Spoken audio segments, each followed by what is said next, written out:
Bonjour à tous. Vous avez non seulement monté 3 étages, mais en plus été à l'heure, donc il n'y a pas de raison de ne pas vous faciliter les choses en commençant en temps et en heure. Alors juste peut-être pour bien vérifier, vous êtes bien inscrit à la session La révolution énergétique, quelle solution à la transition? Oui, en général, vu que le parcours se mérite, on pouvait penser que oui.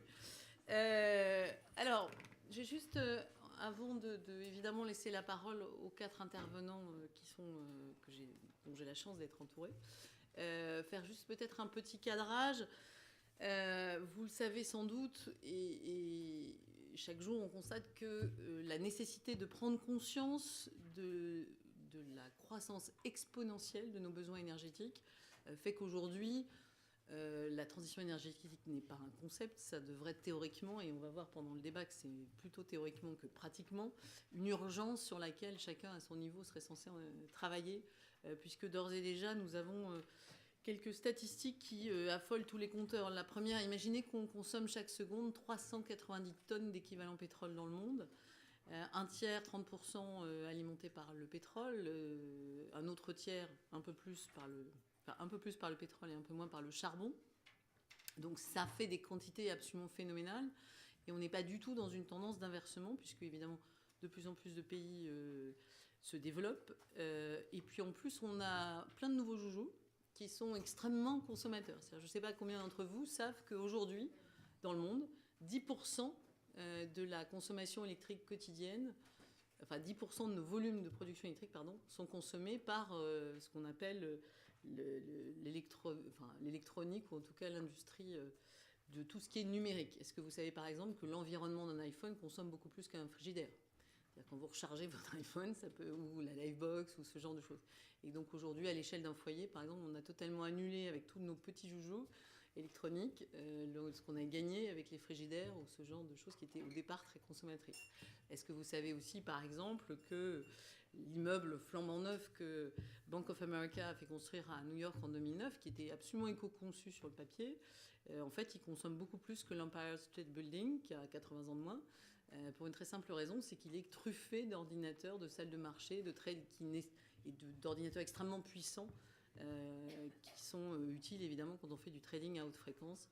C'est-à-dire à la nanoseconde, vous avez intérêt à avoir des ordinateurs qui peuvent faire ce genre de transactions et qui consomment de façon considérable. Donc, alors en plus, dans la série, nous allons essayer de rester positifs puisqu'on est dans un événement qui parle de solutions, mais c'est vrai que le tableau n'est pas forcément réjouissant. D'une part parce que le fameux pétrole, donc, qui représente un tiers de nos besoins à l'heure actuelle, il faut aller le chercher jusqu'à 7000 mètres de profondeur au large du Brésil, comme on vient de le voir récemment. Il fallait aller le chercher à 3000 mètres au fond du golfe du Mexique. Et vous vous souvenez tous, j'imagine, en 2010, de l'explosion de la plateforme BP. Juste pour info, ça va coûter probablement, in fine, à BP entre 20 et 40 milliards de dollars. Entre 20 et 40.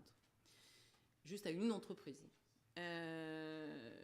En termes de conséquences sanitaires et environnementales, rien n'est fini. Et même ceux qui sont intervenus pour essayer de nettoyer le golfe du Mexique ont à l'heure actuelle des pathologies assez étranges, probablement liées aux quantités phénoménales de dispersants qui ont été nécessaires pour évacuer le pétrole qui trempait dans le golfe du Mexique.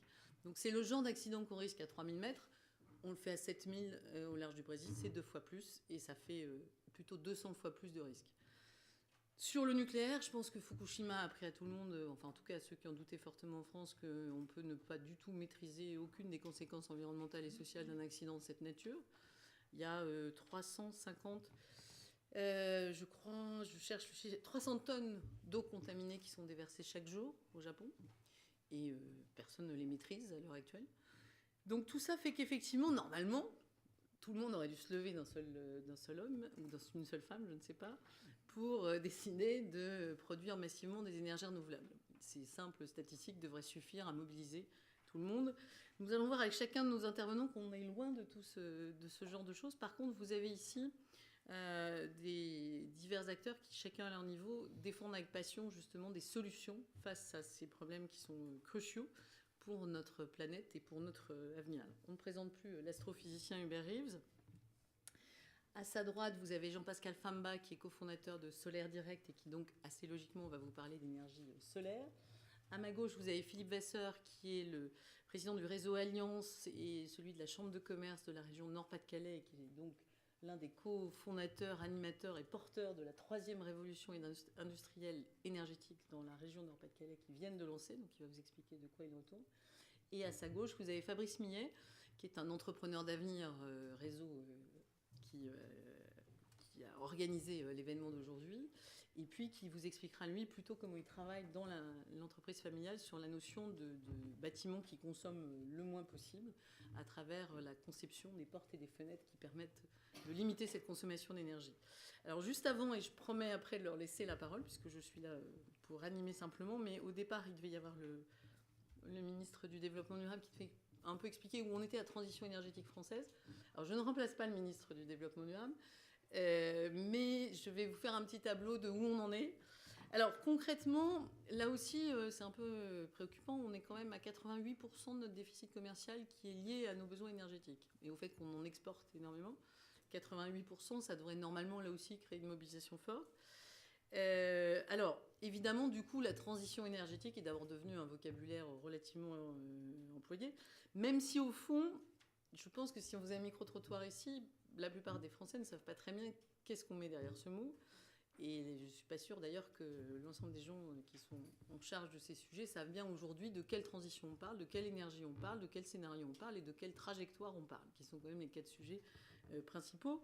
Alors, on a quand même fait des débats, vous connaissez notre tropisme français, donc on a fait 1000 réunions depuis dans les derniers mois, qui était donc le débat national sur la transition énergétique, qui a associé, pour être honnête, plutôt des entreprises, des ONG, quelques experts, mais assez peu les citoyens qui souvent n'ont pas très bien suivi l'organisation de ces débats. Ce qui est un peu dommage parce que ça aurait pu être l'occasion d'avoir un débat public sur justement les sources énergétiques et pourquoi du comment et comment on doit faire des arbitrages. Mais enfin, de facto, on a quand même eu donc 1000 réunions qui ont abouti à 15 propositions dont vous pouvez trouver la teneur à peu près partout en ligne, mais qui sont quand même relativement vastes, qui tiennent effectivement à une transition pour tous et par tous, une priorité à la lutte contre la précarité énergétique, le fait qu'on atteigne un haut niveau de performance thermique du parc bâti d'ici 2050, le fait qu'on valorise les forces et les valeurs du système français, le fait qu'on développe l'emploi et qu'on réussisse les transitions professionnelles, le fait qu'on ait une politique européenne plus ambitieuse et mieux coordonnée, qu'on attire et qu'on oriente des investissements vers la transition énergétique et qu'on inscrive l'efficacité énergétique et la sobriété dans le modèle de croissance. Alors, je ne vous les ai pas lues toutes les 15, mais vous verrez qu'a priori, il n'y a aucun mot qui fâche personne. Et bien même là-dessus, on n'est pas arrivé à faire du consensus. Un des mots qui fâche, par exemple, c'est sobriété. Vous avez ceux qui ne veulent pas entendre parler de ce mot, ceux qui le défendent.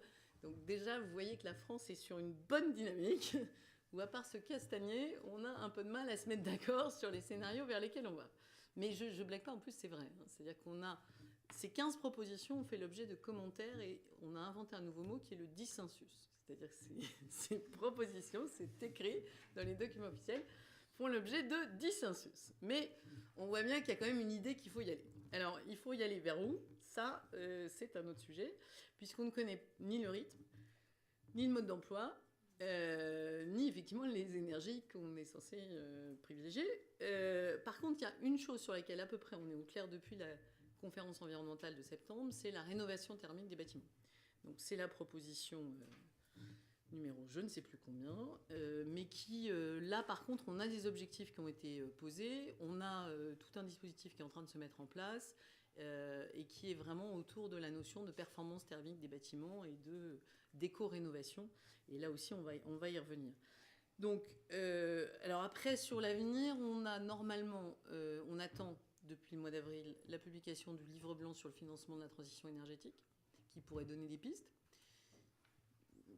La dernière fois que j'en ai entendu parler, c'était il n'y a pas très longtemps, ça devait sortir bientôt, mais je ne peux pas m'engager auprès de vous, donc je ne sais pas. On va dire d'ici fin 2013 peut-être. Et sinon, on a une loi de programmation sur l'énergie aussi, qui doit normalement être prévue en 2014, dont absolument, enfin, le contenu est extrêmement plein de points d'interrogation. Et a priori, le débat devrait avoir lieu à l'été. C'est tout ce que je peux vous donner comme information à l'état actuel de celle que je possède. Mais normalement, je suis assez bien informée, donc en principe. Donc en fait, vous voyez bien qu'on est aujourd'hui dans une phase. Alors, ce qui est un peu compliqué aussi, c'est qu'on est quand même entre deux pays, par exemple l'Angleterre et l'Allemagne, qui, alors ils sont critiquables peut-être, mais enfin en tout cas qui ont des plans un peu plus tangibles, on va dire. En tout cas, qui ont fixé des caps, des choix, fait des choix avec qui les assument derrière, ce qui facilite quand même un peu la façon de travailler. Voilà, donc c'est ça qui complique un peu, très clairement, même beaucoup, la situation d'entrepreneurs comme ceux qu'on va évoquer aujourd'hui, puisque s'il y a un cadre clair, bien évidemment, pour une entreprise, elle peut se créer des stratégies à moyen long terme, et puis trouver des investisseurs qui voient bien quel va être le retour sur investissement qu'ils peuvent attendre dans un contexte donné. Et là, dans le domaine de la transition énergétique, aujourd'hui, très honnêtement, on n'est pas du tout dans ce cadre-là. Mais avant d'en arriver plus directement à la question des entrepreneurs et des projets, de qu'est-ce que dans ce cadre-là on peut mettre en œuvre, en fait, on va demander à Hubert Reeves, alors l'astrophysicien que tous les téléspectateurs connaissent, ça je ne vais évidemment pas vous le représenter. En revanche, on ne connaît peut-être pas forcément autant votre combat pour l'écologie à travers l'association que vous avez fondée il y a une dizaine d'années, je crois, à peu près. C'est pas moi qui l'ai fondée, mais c'est... Mais vous en êtes l'animateur. Oui, je suis le président. Voilà, vous en êtes le président depuis une dizaine d'années, donc il s'appelle Humanité et Biodiversité. Et donc en fait, avec vous, on va plutôt voir comment nos besoins dévorants en énergie que j'ai tracés, à la fois en parlant très vite et à grands traits, comment effectivement il est absolument impératif d'essayer de changer nos modes de vie et de fonctionnement de façon à ce qu'ils soient moins ravageurs pour la planète dans laquelle nous sommes, sur laquelle nous sommes. Oui. J'étais un peu embêté de savoir de quoi j'allais parler sur ce sujet, parce que je crois que la plupart d'entre vous, vous connaissez bien le sujet, mais j'ai quand même pris le risque de faire une sorte de résumé, de présentation des mérites relatifs des différents types d'énergie, que ce soit ceux qui sont en utilisation et ceux qui sont à venir, et d'une façon assez quantitative. Je crois que cela peut guider les choix qui seront faits après coup. Alors, je commence par donner, malheureusement, il n'y a pas de rétroprojecteur, ce que j'ai bien regretté, parce que faire des conférences sur des thèmes scientifiques sans avoir de rétroprojecteur, c'est pas génial. Alors, d'abord, quelques chiffres à retenir. Ça consomme moins. Ça consomme moins, c'est vrai. Vous avez un point là. Quelques chiffres à retenir tout au long de cette histoire.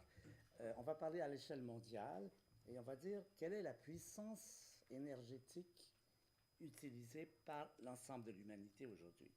Et pour donner des unités qui sont faciles à retenir et qui parlent, je ne vais pas parler en térawatts ou en TEP ou en ci, en ça.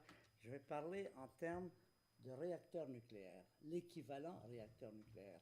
Ça prend combien de réacteurs nucléaires pour disperser, pour donner la quantité d'énergie que nous utilisons? Eh bien, tenez-vous bien, c'est 14 000.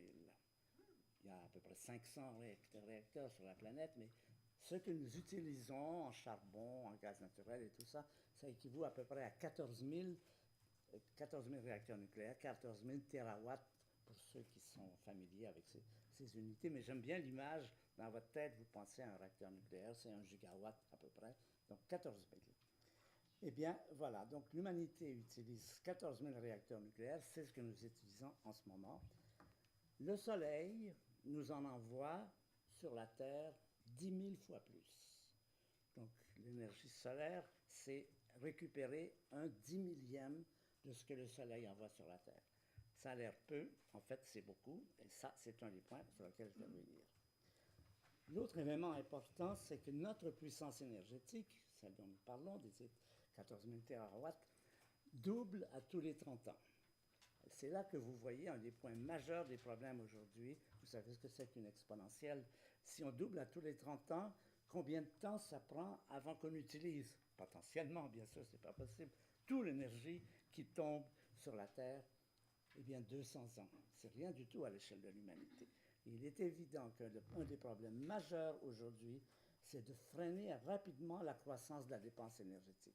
Ça n'a pas l'air d'être le cas beaucoup. Quand on regarde les chiffres, on a l'impression que ça continue à augmenter. Mais ça, c'est quelque chose qu'il faut retenir. Nous ne nous en tirerons pas si nous continuons à doubler à tous les 30 ans, là, je crois qu'on est foutu.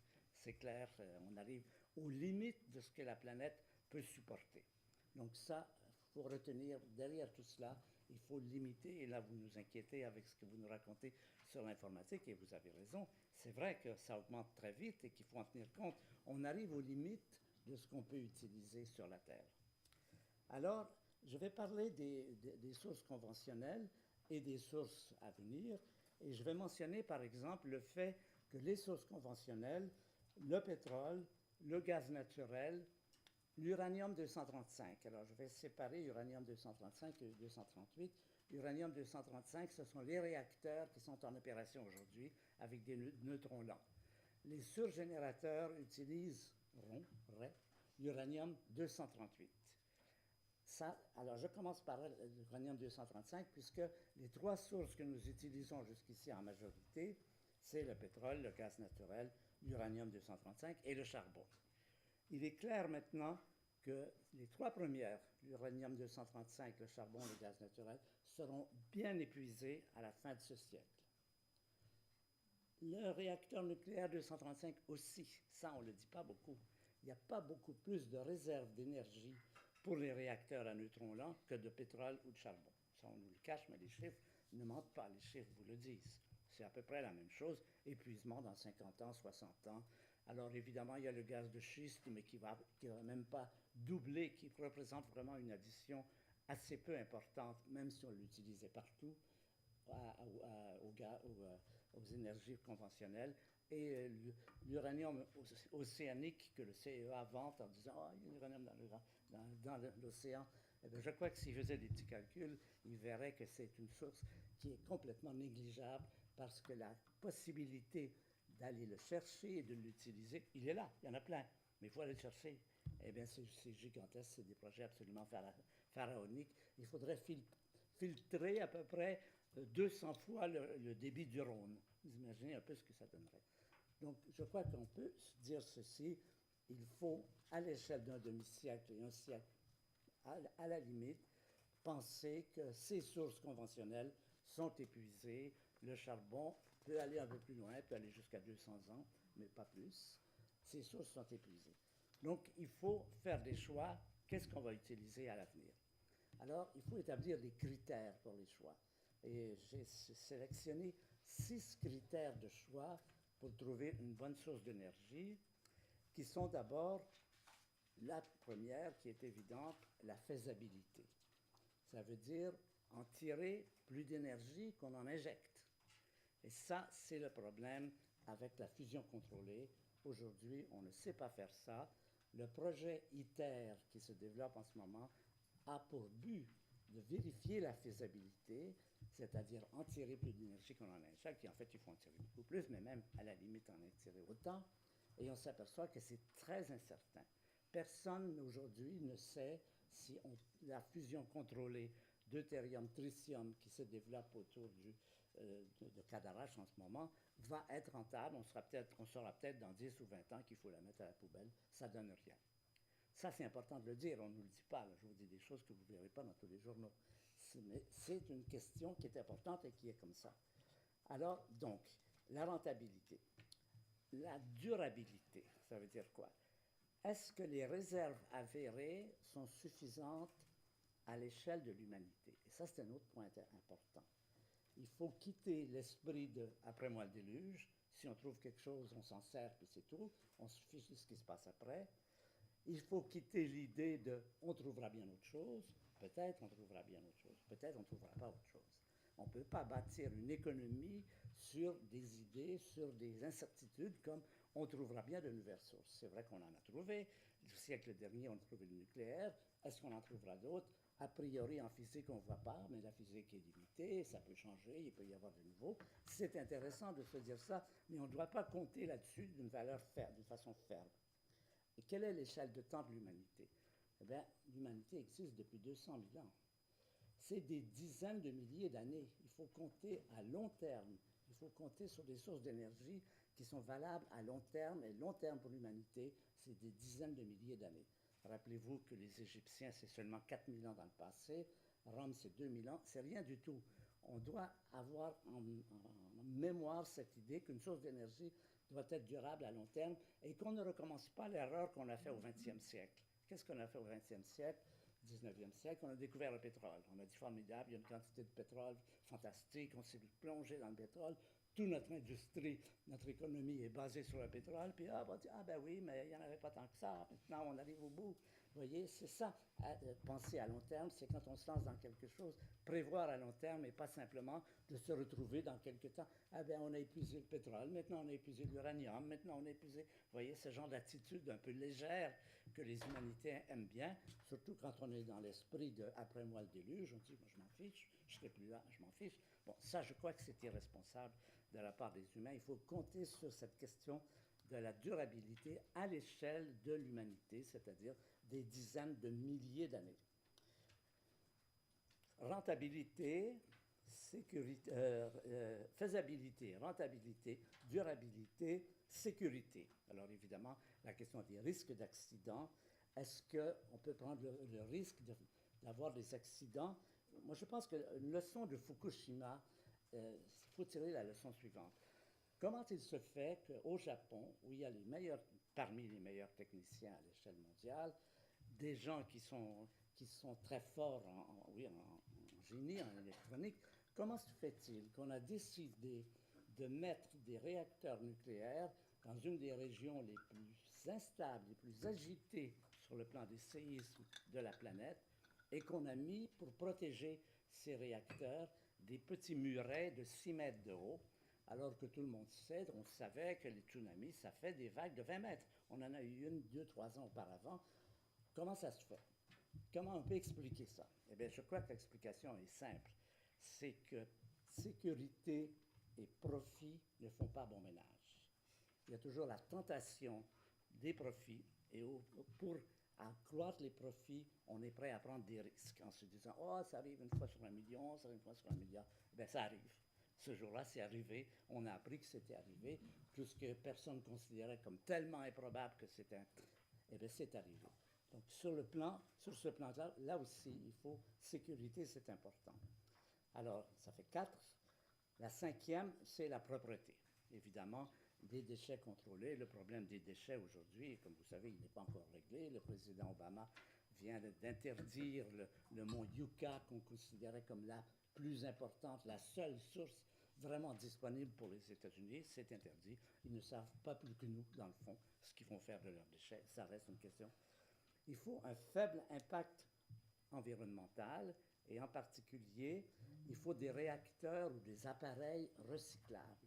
C'est important qu'on puisse, à la fin de l'utilisation d'un appareil, qu'on puisse le recycler complètement et recommencer, ne pas se trouver devant des appareils qui sont tellement contaminés qu'il faut attendre des centaines de milliers d'années avant de pouvoir les utiliser. Et finalement, la disponibilité, c'est-à-dire, est-ce que cette source d'énergie est en mesure de faire face à la demande planétaire? La demande planétaire, je vous ai dit, c'est 14 000 réacteurs aujourd'hui. Elle double tous les 30 ans. Hypothèse vraiment réservée, optimiste. Imaginons qu'elle plafonne à 25 TW. Ce n'est pas évident, puisqu'on sait que dans 30 ans, on aura, au rythme d'aujourd'hui, on en sera là. Donc, question, est-ce que ces sources d'énergie peuvent donner un rendement équivalent à 25 TW? Alors, c'est là qu'on peut regarder maintenant quels sont les candidats qui se présentent. Et je vais en mentionner 3. D'abord, il y a l'uranium à nouveau, mais pas l'uranium 235, son copain 238, qui est 100 fois plus abondant. Ça s'appelle le nucléaire avec des neutrons rapides. L'uranium 238, le thorium, qu'on n'a pas utilisé jusqu'ici, mais qui est aussi un élément radioactif qui peut être utilisé. On ne l'a pas utilisé parce qu'il est très dangereux, il est beaucoup plus insécure que l'uranium, et en particulier, c'est très facile d'en faire des bombes. C'est pour ça qu'on ne l'a pas regardé, mais on peut imaginer éventuellement que ces problèmes-là seront réglés. Eh bien, ça prend des surgénérateurs. Surgénérateurs, c'est ça qui traite l'uranium 238 et le thorium. Alors, faisabilité, oui. Tout à fait, c'est de la physique connue, il n'y a pas de problème d'utiliser l'uranium 238 ou l'uranium 235, c'est très bien. Rentabilité, quel sera le prix du kilowattheure? Ça, c'est encore à évaluer. A priori, c'est probablement très élevé, mais bon, il y a toujours des progrès, c'est la possibilité d'avoir des progrès. Durabilité, oui. Alors là, c'est mieux que le 235. Ça va jusqu'à quelques milliers d'années. Ça commence à être intéressant par rapport aux échelles de temps que nous voulons envisager, quelques milliers d'années. Sécurité, là, risque d'accident grave. Il y a eu plusieurs accidents jusqu'ici. J'ai été à un moment donné embauché dans un projet de surgénérateur qui devait se bâtir près de Détroit, aux États-Unis. Et avant même qu'il soit mis en opération, il y a eu un accident tel qu'on a pensé faire évacuer la ville de Détroit, près duquel il était. Maintenant, il est fermé, bouclé, fil barbelé, tout ça. Bon, alors ça peut se régler peut-être, mais il faut le savoir. Détroit elle-même est en mauvais état. Et Détroit est maintenant en mauvais état. Propreté de l'uranium-238, pas de déchets nucléaires. Ça, c'est un progrès sur l'uranium-235. Irradiation énorme par des neutrons plus importants, plus énergétiques que le 235. Contamination radioactive de tous les diables. Les surgénérateurs ne sont pas recyclables avant des milliers d'années. C'est-à-dire qu'on va les collectionner comme ça, on va les entourer de fil barbelé, et puis c'est ça.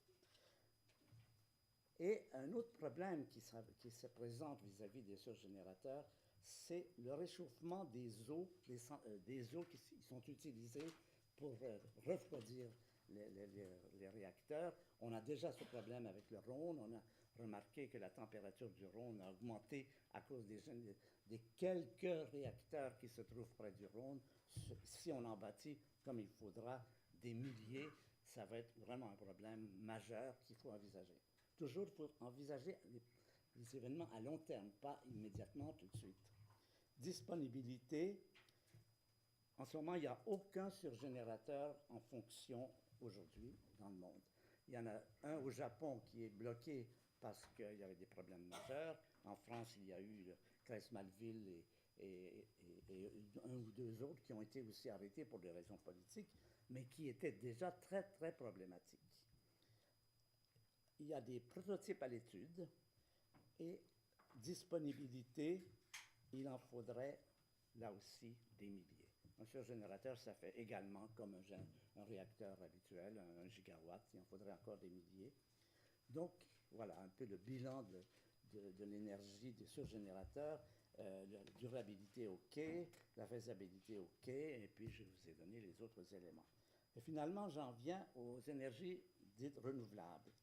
Alors, l'éolien, le photovoltaïque surtout. La faisabilité, OK, ça marche.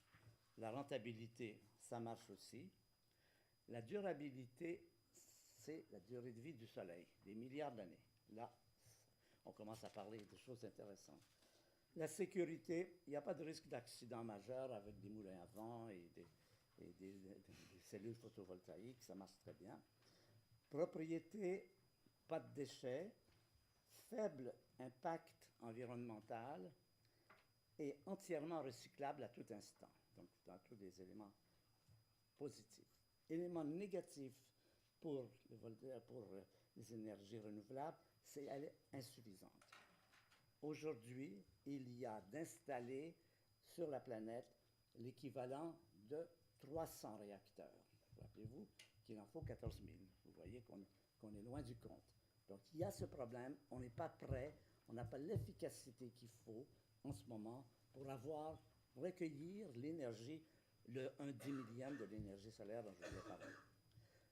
Mais cette utilisation, cette installation est en croissance rapide. On prévoit l'équivalent de 1000 réacteurs en 2030. Il faudra des centaines de milliers d'éoliennes. Ça, il faut bien le savoir. Il faudra des centaines de milliers d'éoliennes sur la planète, sur toute la planète. C'est beaucoup, il faut voir ce qui est. Ça, c'est un fait. Autrement, on ne sera pas dans la possibilité d'utiliser cette énergie de façon importante. Et puis, je passe finalement à la fusion contrôlée. Alors là, c'est ce qui se fait, ce qu'on étudie à ITER, c'est deutérium, tritium, c'est ce que fait le Soleil, c'est ce que font les étoiles. Ils obtiennent leur énergie à partir de l'hydrogène qu'on transforme en hélium, et c'est ce que fait le Soleil. Alors, faisabilité, très incertaine.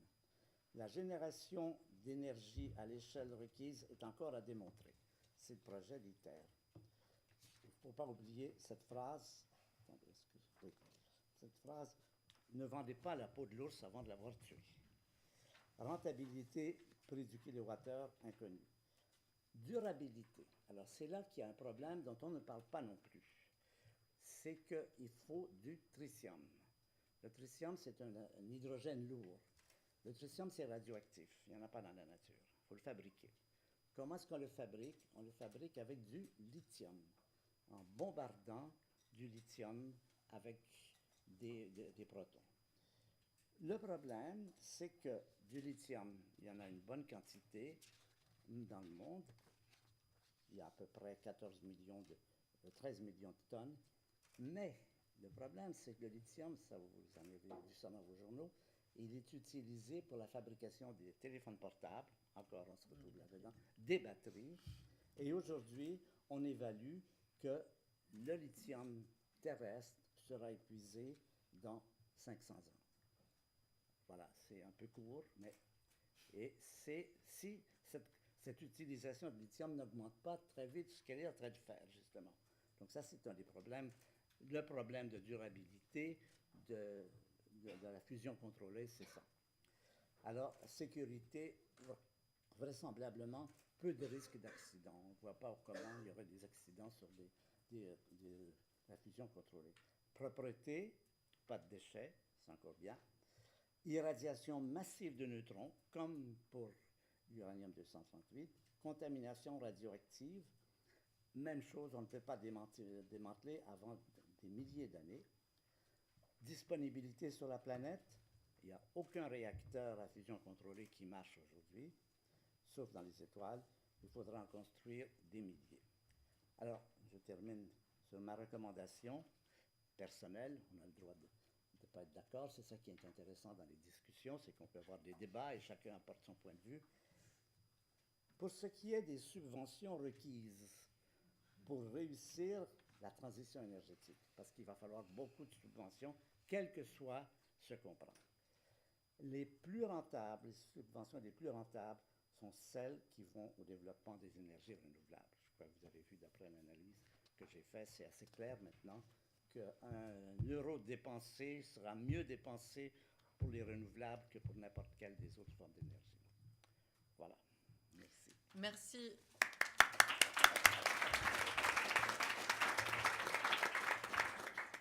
Merci beaucoup à vous. C'est vrai que vous avez effectivement planté le décor et donné à l'échelle de l'avenir les priorités. Alors, certains s'y attellent déjà, conscients de tout ce que vous avez expliqué. Alors, on va commencer avec Philippe Vasseur et à la région Nord-Pas-de-Calais qui, finalement, a lancé la 3e révolution industrielle et essayé de mettre en œuvre, d'une certaine façon, des solutions aux problèmes que vient de décrire Hubert Reeves, et en particulier en lançant un master plan dont la tête de proue, la figure de proue, on pourrait dire, est Jeremy Rifkin. Est-ce que vous pouvez nous donner les grandes lignes de ce master plan et en quoi ça consiste exactement? Je suis très heureux d'avoir entendu le constat d'Hubert Reeves, parce que si j'avais eu un doute, il aurait été levé. Et je pars du principe que nous allons connaître dans les 50 ans, dans les 50 premières années de ce siècle, une courbe qui sera aussi une courbe exponentielle, quasiment exponentielle, qui est celle de l'augmentation de la production mondiale. On oublie tout le temps d'en parler. Et je trouve que très très souvent, quand on raisonne sur ces problèmes d'énergie, on raisonne avec les données que nous connaissons aujourd'hui. Raisonnons en nous disant qu'entre l'an 2000 et l'an 2050, la production mondiale aura été multipliée, si jamais nous n'avons pas de croissance dans nos pays européens, ce qui est le cas actuellement, par 4. Et si jamais nous avons un frémissement de croissance dans nos pays européens, la multiplication sera par 5. Et donc la question qui a été posée par Hubert Reeves, on peut la poser aussi de cette façon-là. Est-ce que nous avons les ressources nécessaires avec les modèles économiques qui sont les nôtres aujourd'hui pour faire face à une augmentation de 500% de la production mondiale? Je n'ai pas trouvé à ce jour un économiste, je ne vais pas dire un économiste sérieux, ils le sont tous, mais je n'ai pas trouvé aujourd'hui un économiste qui me dise oui, on peut continuer avec le modèle actuel, il n'y a aucun problème, dans 50 ans, tout ira bien. Donc nous savons que nous avons les problèmes qui sont devant nous, Très très souvent, d'ailleurs, le monde de l'entreprise est un monde qui se contente d'une vision de l'immédiat, ce qui est tout à fait légitime. Vous savez qu'autrefois, on devait rendre des comptes annuels, maintenant on rend des comptes semestriels et quelquefois même des comptes trimestriels. Donc ça montre bien quelle est, au fond, l'échéance de vue que nous nous donnons.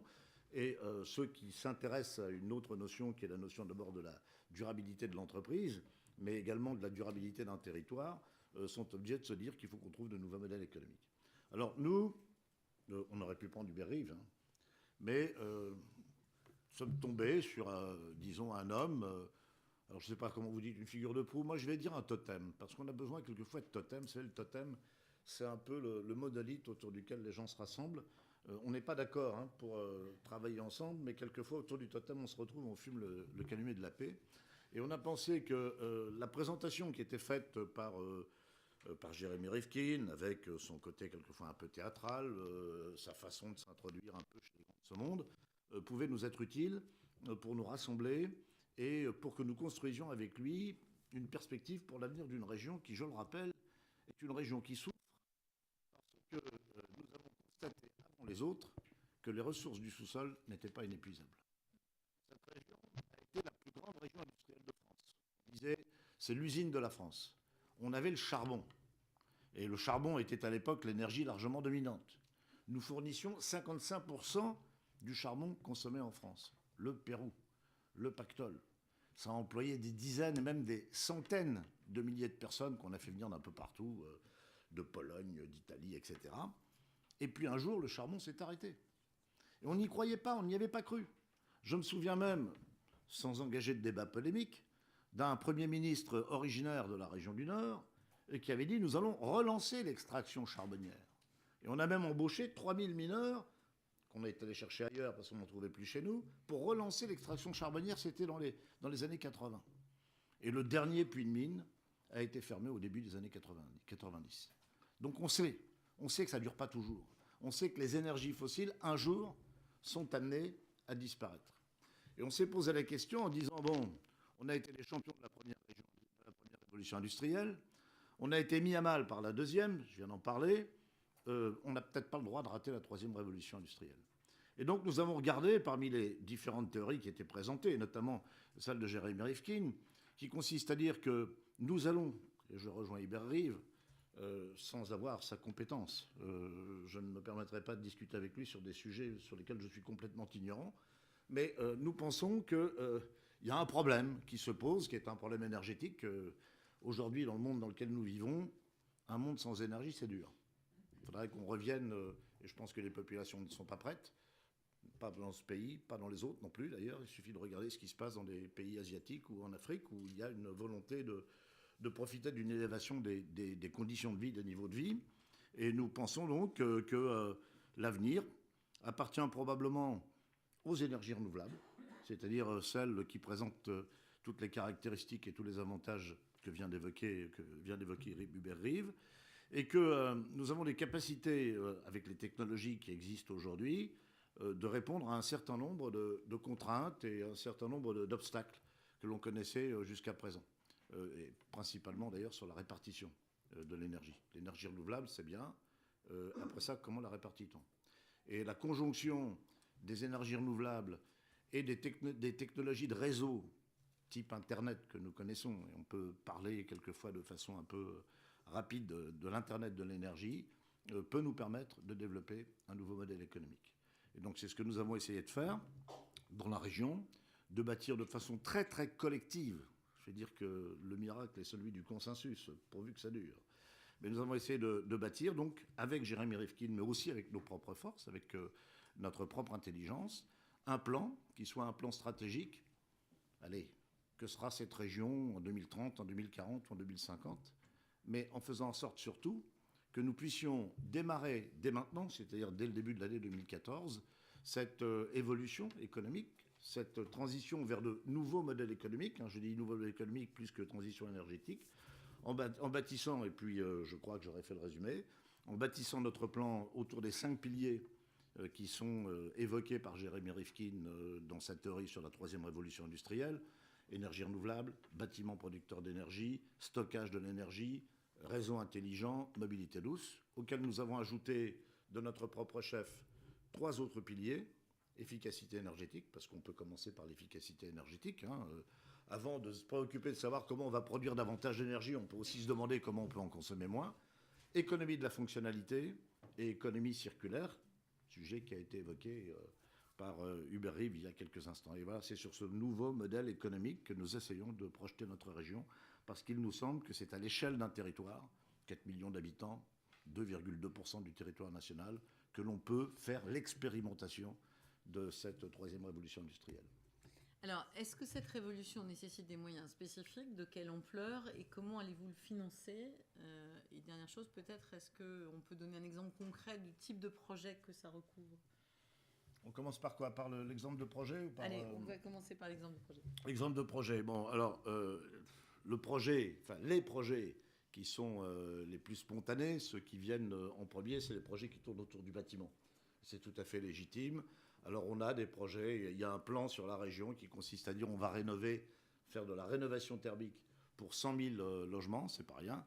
On a quelques projets qui sont des projets phares qui vont démarrer l'année prochaine.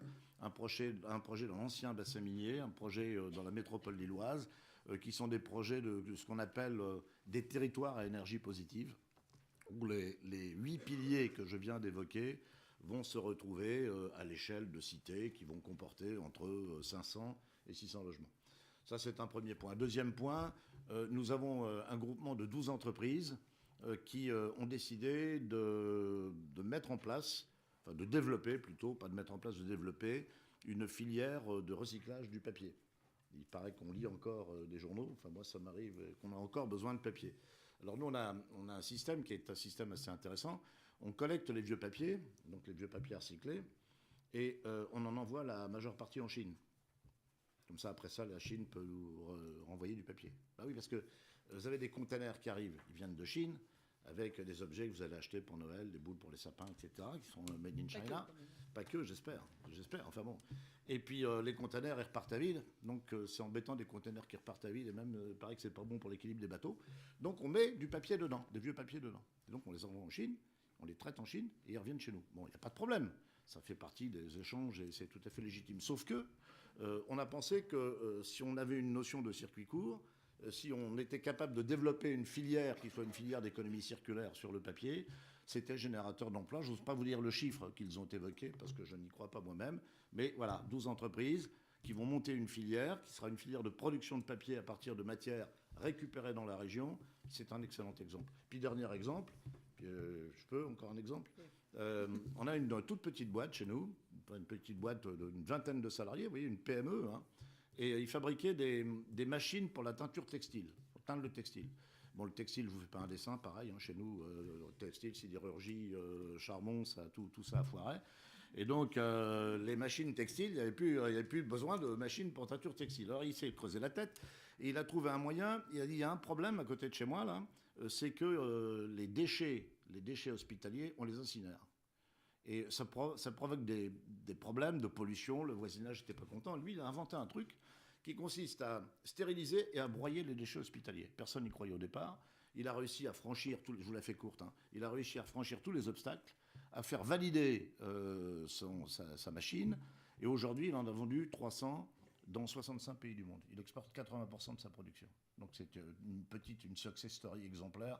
Plus de ça, le chef d'entreprise, il est arrivé du Maroc, il n'avait rien, etc. Donc c'est vraiment l'histoire républicaine dans toute sa splendeur. Des vraies histoires que vous ne lisez pas dans les journaux. Et là, des vraies histoires que vous ne lisez pas dans les journaux. Non. Ah non, si c'était cassé la figure qu'il avait fait faillite, ça on en aurait parlé.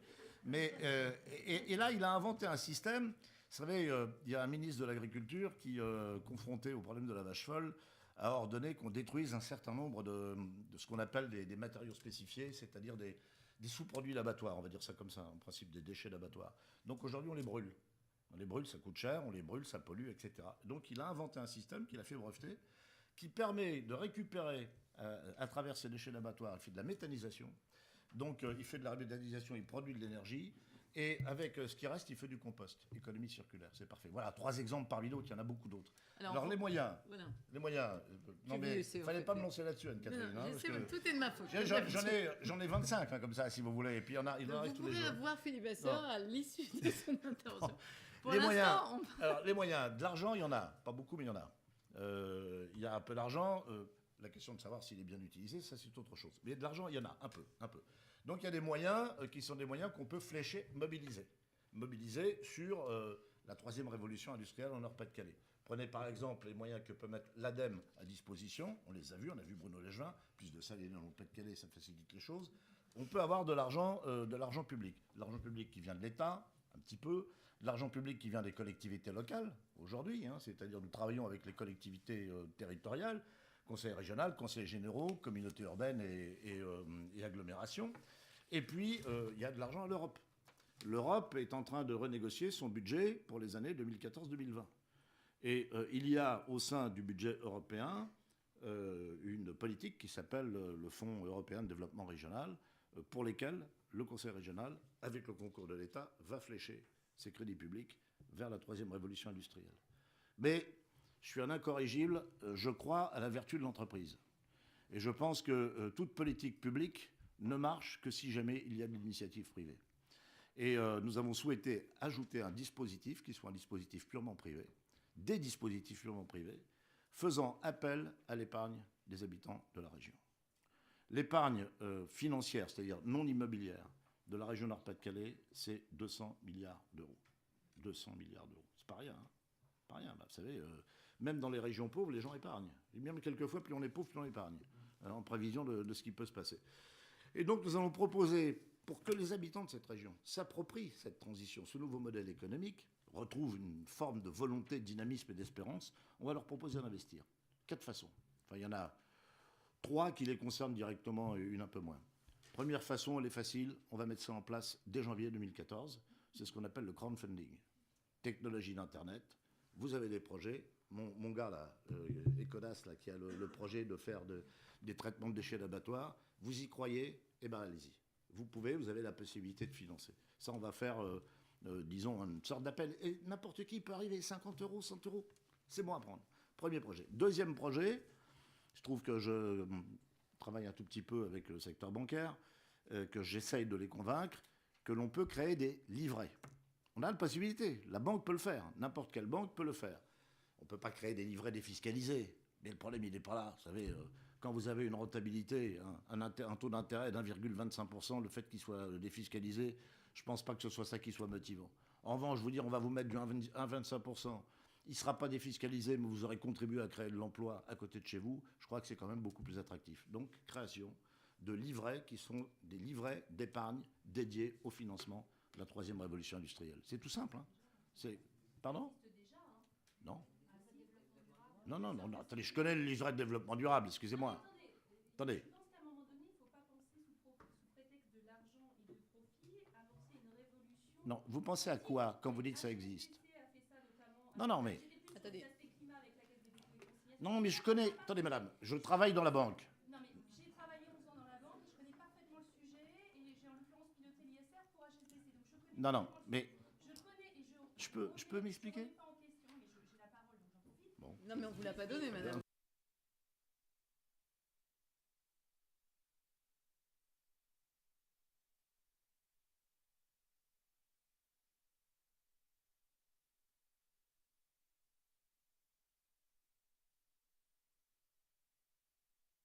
Financière, parce que ce que vous proposez existe déjà, c'est pas vendu, ça ne fonctionne pas en termes de rendement. Mais c'est pas, il ne vous parle pas de ça, il parle de la façon dont on finance la révolution. Je Ensuite, on ne vous a pas donné vous la parole. Je vous parle. Attendez, non mais excusez-moi madame. Alors, Excusez-moi, si vous ne m'avez pas compris, je vais m'expliquer. On gagnera du temps tous les deux. Bon, je vous parle de capter de l'épargne, qui est de l'épargne régionale. Où elle va l'épargne régionale aujourd'hui ? Où est-ce qu'elle va ? Elle va dans les livrets qui sont des livrets administrés. L'argent qui est collecté dans les livrets administrés, vous le savez exactement comme moi, il remonte pour une grande partie, quasiment les 2/3, au niveau central, où il est théoriquement censé financer du logement social. Moi, ce que je propose, c'est un circuit court. C'est-à-dire que les banques régionales, je ne parle pas d'HSBC, attendez, je parle de la mienne, si vous voulez. Hein, je parle de la mienne. Bon, alors on va prendre que la mienne. On va prendre la mienne, puis on va prendre aussi la Caisse d'épargne de la Banque Populaire qui m'ont fait savoir qu'ils étaient intéressés. Je ne doute pas que le Crédit Agricole fera la même chose. Ce que Je dis je ça propose, parce que... Philippe, c'est qu'on revienne au sujet quand même qui Mais est je suis en plein le- dedans. Je sais, mais qui est suis en plein dedans. le finance. C'est pas le Je suis en financement de plein la dedans. transition Non, mais énergétique. je suis désolé. Je vous contredis. Le circuit court bancaire, aujourd'hui, qui permet de capter l'épargne qui est à Lille pour la reverser aux entreprises qui est à Lille, il n'existe pas. Il existe sous forme de différents types de prêts, de placements que les banques sont amenées à faire. C'est comme ça d'ailleurs que les banques sont amenées en gérant des dépôts à pouvoir faire des crédits pour partie. On pourrait regarder mais ce système n'existe pas. Ce que nous proposons, c'est de créer un circuit court avec des livrets qui sont des livrets dédiés d'épargne captés sur le territoire pour aller directement financer certains projets sur le territoire. Cela n'existe pas. Je suis absolument désolé. HSBC, que je sache, est une banque internationale qui n'est pas spécifiquement dédiée au financement des territoires. Alors, Bon. donc, Troisième thème. troisième. Là, il nous faut l'autorisation de l'État. Pour les 2 premiers sujets, il ne s'agit pas. Il nous faut une dérogation. C'est pour ça qu'on demande des droits à l'expérimentation. Droits à l'expérimentation, de manière à ce que j'ai entendu le gouvernement nous dire qu'il était pour qu'une partie de l'assurance vie soit davantage consacrée à l'investissement productif. On dit chiche. Permettez-nous de le faire. Regardez quel est l'encours des produits d'assurance vie que nous sommes amenés à commercialiser sur notre territoire et consacrons 1%. Allez, on peut aller jusqu'à 2% de l'encours de l'assurance vie au financement de projets de la 3e révolution industrielle. Dernier sujet, il est plus compliqué, il est plus complexe, mais madame l'expliquera mieux que moi. Il s'agit de créer ce qu'on appelle un fonds commun de titrisation qui permet, disons, là on rentre dans la technique bancaire, qui permet pour les banques d'externaliser en quelque sorte des créances qui aujourd'hui sont quelquefois un peu lourdes à porter. Un fonds de titrisation, c'est des fonds qui existent aujourd'hui. Je pense que le gouvernement a envie de changer le nom et d'appeler ça des fonds communs de placement d'entreprise, qui permet de garantir en quelque sorte le financement bancaire. 4 outils, qui sont 4 outils, je suis désolé madame, qui n'existent pas aujourd'hui. Nous avons fait travailler des gens qui sont certainement beaucoup moins intelligents que vous, je n'en doute pas, mais qui, croyez-moi, ont quand même une certaine forme d'expertise. Je vous donnerai les noms si vous les voulez, vous pourrez vérifier. Voilà des moyens que nous pouvons mettre en œuvre. Notre problème est de vaincre le scepticisme, croyez-moi. Parce qu'on me dit toujours, ou ça existe déjà, ou ça ne marchera jamais. Moi, je pense que de toute façon, quand ça existe, ça devrait fonctionner. Si ça n'existe pas, c'est que ça peut marcher, mais autrement. Est-ce que vous pensez que d'autres régions pourraient emboîter le pas? Est-ce que vous avez déjà eu des contacts avec d'autres régions? Oui, quand on a lancé le plan, donc le 25 octobre, nous avons eu différentes régions qui sont venues. La région Midi-Pyrénées, la région des Pays de la Loire, la région de Franche-Comté, une région qui s'agite beaucoup actuellement avec des petits bonnets rouges, ils sont venus aussi, parce qu'ils se posent le même type de questions, et ils ont tout à fait raison. Simplement, est-ce que c'est transposable? Je l'espère. Nous, on ne cherche pas à faire une démonstration, hein, on cherche à expérimenter. Après ça, s'il y a d'autres régions qui veulent venir se mettre dans le même système, bienvenue au club, on leur donnera toutes les clés pour le faire. Il y a quand même une chose qui a été un peu miraculeuse chez nous. Je ne sais pas si ça va durer, j'espère que oui. Et je ne sais pas si c'est transposable, j'espère que oui aussi. C'est que nous avons réussi à avoir un consensus entre le monde politique et le monde économique. Et ça, je crois que c'est aussi, en tout cas dans la région, une grande première, où la Chambre de commerce, qui représente le monde économique, le Conseil régional, qui ne sont pas forcément du même bord politique, plus toute la collectivité universitaire de la région. Ils ont déjà du mal à se mettre d'accord entre eux, mais là, ils sont dû se mettre un peu au pot commun. Des syndicats également sont venus pour essayer de bâtir ce plan. Si jamais ça dure, je crois qu'on peut réussir. Et si jamais ailleurs c'est possible, je crois qu'ailleurs on peut réussir aussi. En tout cas, on ne prétend pas être les seuls. Simplement, c'est peut-être parce que nous sommes dans une situation encore plus critique que les Bretons. On a 4 points de taux de chômage supérieur. Hein. Les Bretons sont à 10, nous on est à 14. Qu'on pense que de toute façon on ne peut plus se permettre aujourd'hui de tergiverser et qu'on doit résolument s'engager dans quelque chose de révolutionnaire. Merci beaucoup. Alors Jean-Pascal Famba, avec vous, on va parler de l'énergie solaire et d'une énergie renouvelable sur laquelle Hubert Reeves nous a très méthodiquement expliqué que c'était là qu'il fallait investir raisonnablement, ce que vous essayez de faire depuis 2006, puisque vous avez cofondé Solaire Direct, alors qui a aujourd'hui emploie 250 personnes en France, qui a réalisé... Dans le monde, pardon. 250 personnes, donc en tout, qui a réalisé 250 millions de chiffre d'affaires en 2011 et 150 en 2012, et on verra pourquoi ce recul. Et puis surtout, ce qui est intéressant, c'est que vous pensez réaliser d'ici l'année prochaine plus de la moitié de votre chiffre d'affaires hors de France. Et ça en dit long sur la situation effectivement du développement de l'énergie solaire en France. On va peut-être commencer avec vous. On a dressé des grands tableaux, Hubert Reeves bien sûr, et puis moi plus modestement. Mais finalement, est-ce que la transition énergétique, elle est en discussion en France, elle est en train de se développer dans la région Nord-Pas-de-Calais, mais où est-ce que dans le monde elle vous semble en cours et de quelle façon finalement? J'avais une petite question préalable pour Hubert Reeves. À votre avis, Philippe Vasseur, c'est combien de réacteurs nucléaires? Là, j'ai pas d'idée. Puissance de feu que personne n'a mesuré jusque-là. Alors, oups. Le fameux outil qui consomme beaucoup trop. Et Jean-Pascal Tramba lui-même. Merci Anne-Catherine. Alors, transition énergétique ou évolution énergétique dans le monde, la question se pose effectivement. Tout simplement, pour répondre, d'abord, une première évidence, c'est qu'on ne produit pas de l'énergie et de l'électricité, en l'occurrence, pour le plaisir d'en produire. On en produit parce que ça répond à des besoins. Et donc, la première des choses, c'est qu'on va développer la production d'énergie, en l'occurrence solaire, là où les gens en ont besoin.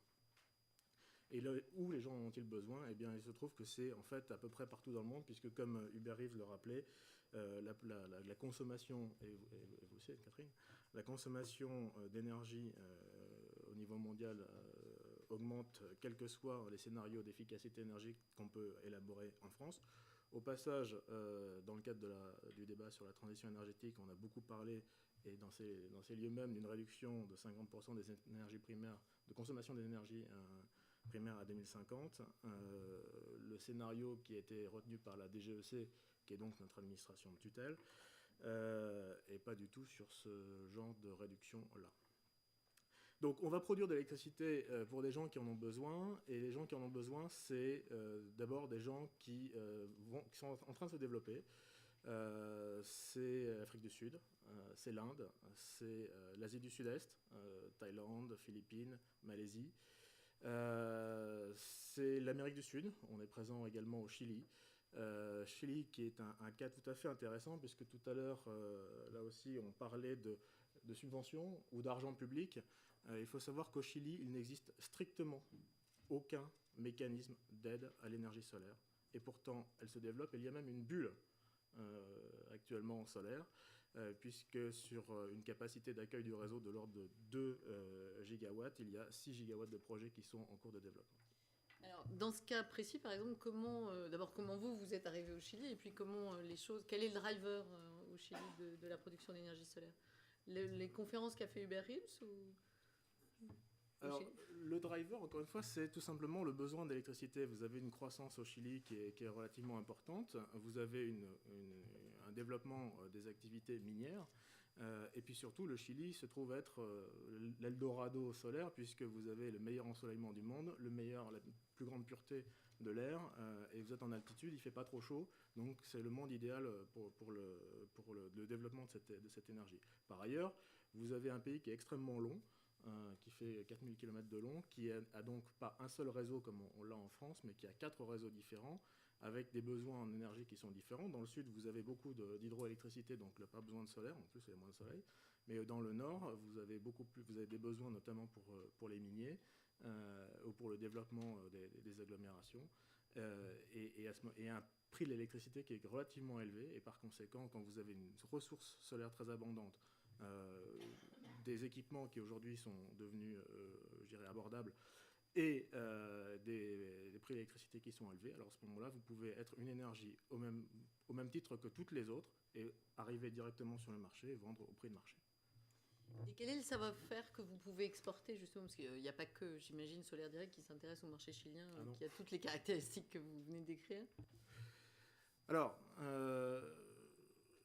je crois que l'avantage d'une entreprise comme Solaire Direct, et il y a d'autres opérateurs européens qui ont le même type de caractéristiques, et nous ne sommes pas uniques en ce sens-là, c'est que nous avons en fait intégré la chaîne de valeur. Et quand on dit intégrer la chaîne de valeur, ce n'est pas au sens où, d'ailleurs, un certain nombre de médias et d'hommes politiques le pensent, puisqu'ils intègrent en fait la question du panneau solaire dans la chaîne de valeur. Nous sommes dans la chaîne de valeur de production d'électricité. Notre amont, c'est le soleil, notre aval, c'est le client. Le panneau n'est juste un équipement que l'on achète pour les besoins de nos opérations. Donc, l'intégration dans cette chaîne de valeur nous permet en fait de réduire énormément les coûts, puisque nous travaillons sur l'ingénierie de la ressource, c'est-à-dire comment déterminer quel est le potentiel solaire d'un terrain, sur le développement de ce terrain, sur la structuration du financement, sur la construction l'ingénierie, l'approvisionnement et la construction de l'équipement, et son utilisation, sa maintenance, son utilisation, et même la commercialisation de l'électricité. Donc, par cette intégration sur la totalité de la chaîne de valeur de la production d'électricité solaire, nous arrivons à réduire énormément les coûts et donc à devenir compétitifs. Et d'ailleurs, en France, c'est exactement ce qu'on a fait aujourd'hui. Solaire Direct est le cost leader de l'électricité solaire en France. On peut peut-être donner des chiffres justement donc de coûts et surtout de réduction de coûts, puisque en 5 ans, on a divisé par... Alors, quand en 2006, nous avons créé Solaire Direct, d'ailleurs avec l'idée que c'était une initiative privée d'intérêt général, donc j'aime beaucoup l'approche qui est développée également en Nord-Pas-de-Calais. Le tarif qui avait été fixé par le gouvernement, par l'arrêté du 10 juillet 2006, était de 300 € du mégawattheure pour une installation au sol normale. Pour une petite installation intégrée en toiture d'une habitation, c'était 600 € du mégawattheure. Je vous rappelle quand même que l'électricité nucléaire historique, ça veut dire totalement amortie, c'est 42 € du mégawattheure. Donc on a commencé entre 300 et 600 € du mégawattheure. Pour ce qui nous concerne, nous avons pris le parti de nous focaliser sur l'électricité solaire compétitive, c'est-à-dire la moins chère possible. Et de 300 € du mégawattheure, nous sommes passés aujourd'hui à 90 en France. Et donc vous êtes ultra compétitif. Donc l'énergie solaire va se développer en France, non ? Eh bien, on aimerait bien, d'autant que quand on regarde les récents développements de l'énergie nucléaire dont on a inventé la compétitivité pendant si longtemps, et le projet d'Hinkley Point en Grande-Bretagne par EDF Energy, où il est vendu avec un tarif d'achat, j'insiste, sur 40 ans de l'électricité donc nucléaire EPR à 109 € du mégawattheure, et qu'on explique en France que quand on fait du solaire à 90 ou 99 € du mégawattheure, c'est beaucoup trop cher. On a un peu de mal à comprendre en fait quelle est la logique. Mais ceci étant dit, j'avais fait aussi ma petite liste façon Hubert Reeves sur les différentes contraintes ou les différentes exigences cahier des charges que nos gouvernants ont souhaité nous imposer, à fort juste titre d'une certaine manière, en disant d'abord vous devez être économique et compétitif. Vous devez assurer la compétitivité de la France. C'est d'ailleurs le premier article du Code de l'énergie. Compétitivité, donc nous avons réussi à passer de 300 € du mégawattheure à 90 € du mégawattheure, et donc aujourd'hui être compétitif en termes de nouvelles capacités de production. Au passage, on est de plus en plus, j'allais dire, light en subvention, et au passage aussi, ceci est financé essentiellement en réalité par des investisseurs internationaux, puisque ce sont des actifs qui drainent aujourd'hui des fonds d'épargne retraite du monde entier. Nos principaux investisseurs aujourd'hui sont des fonds de pension nord-européens et américains. Donc on contribue aussi à la balance des paiements, à la balance commerciale peut-être pas, mais à la balance des paiements sans doute. Ensuite, on nous a dit, oui, mais alors, il faut que vous assuriez l'indépendance énergétique, et vous comprenez, ces panneaux chinois, c'est absolument horrible. Bon. Alors, première chose, contrairement au pétrole, quand on importe des panneaux chinois, ils sont là pour au moins 25 ans. Et donc, une fois qu'ils sont chez nous avec notre soleil, on fait de l'électricité qui est bien indigène, au sens où l'entendent nos administrations. Et donc, on assure bien, on contribue bien à l'indépendance énergétique. Ceci étant dit, on peut aussi faire du panneau en France, c'est pas un problème. On avait même d'ailleurs commencé à travailler sur un projet avec le gouvernement, qui finalement a considéré, semble-t-il, que le panneau solaire étant une commodité, il n'était pas intéressant de le faire en France. Donc là aussi, une contrainte un petit peu contradictoire de la part de nos gouvernants. Il faut qu'on soit propre, qu'en termes d'environnement, on n'ait pas de difficultés. Donc ça aussi, on a réussi à le faire. Aujourd'hui, il y a une organisation qui s'appelle PV Cycle qui fait du recyclage complet de panneaux solaires. Alors, juste pour préempter le débat ou la polémique, il y a différents types de panneaux solaires. Il y en a certains qui ont des métaux lourds, d'autres qui n'en ont pas. Ceux que nous utilisons, c'est ceux qui ont la technologie la plus simple et qui n'ont pas de métaux lourds. Donc, un parc solaire installé au sol, pour nous, c'est 99% recyclable et 1%, le 1% qui reste est valorisable. Ça se brûle et ça fait aussi encore de l'énergie et de la chaleur. En termes de risque, bon, on a bien tous en tête que si un avion tombe sur un parc solaire, en fait, il y aura un peu de verre cassé et ce qu'il y aura de plus sale sur le lieu de l'accident, c'est l'avion, c'est pas le parc. En termes d'emploi local, donc j'en ai parlé, évidemment, on peut faire de l'emploi local et en l'occurrence, la fabriquer, construire, installer, exploiter, ça crée de l'emploi aussi local. Cycle court, efficacité énergétique, la production d'électricité solaire est fondamentalement décentralisée. C'est-à-dire que les plus grosses installations que l'on fait sont de l'ordre d'un dixième ou un vingtième de ce que représente un réacteur nucléaire. Et dans une centrale nucléaire, généralement, il y en a 2 ou 4, voire 6. Donc on est présent, enfin on produit localement, on produit sur le réseau de distribution, parce que je pense que, comme vous le savez, il y a 2 types de réseaux en France et dans la plupart des pays développés. Le réseau de transport qui sont les grosses autoroutes de l'électricité et le réseau de distribution qui sont plutôt les départementales. Plus vous passez sur l'autoroute, plus ça consomme d'énergie, parce que vous avez ce qu'on appelle l'effet Joule et donc une déperdition très importante dans les grands transports.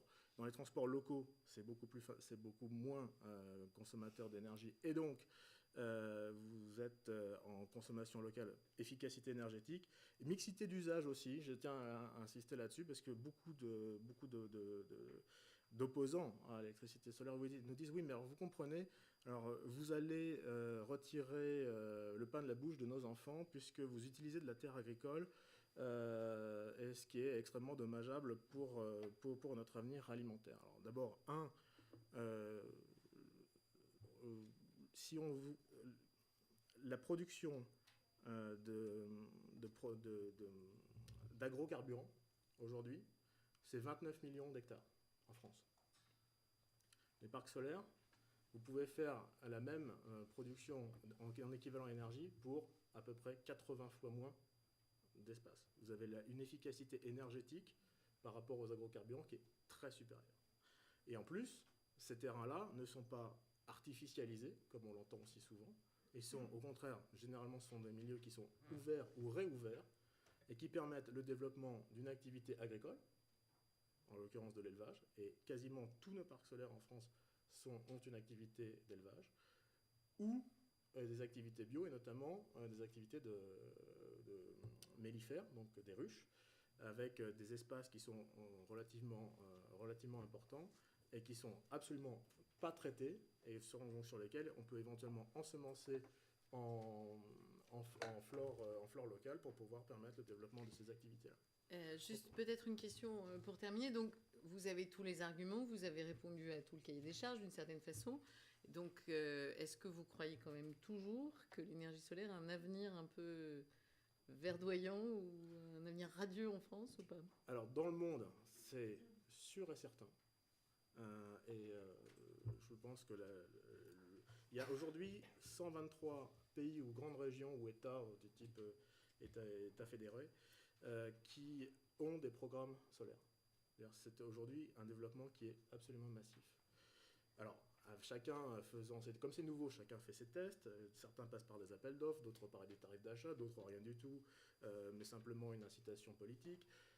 Et tous les systèmes sont possibles, et d'ailleurs, tous les systèmes énergétiques ont une histoire, tous les pays ont une histoire, tous les pays ont une culture, et l'énergie n'est finalement que aussi un facteur, l'expression d'un facteur culturel. Pour ce qui concerne la France se caractérise par son exception culturelle, et d'ailleurs, de ce point de vue-là... Qui n'a pas que des aspects positifs. Qui n'a pas que des...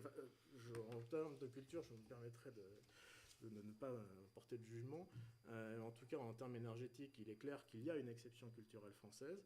Il est clair que pour pouvoir avancer et faire évoluer en fait cette doxa, puisqu'il n'y a pas d'autre terme, Il faut une volonté politique. Il faut une volonté politique claire, il faut une volonté politique qui s'inscrive dans le temps.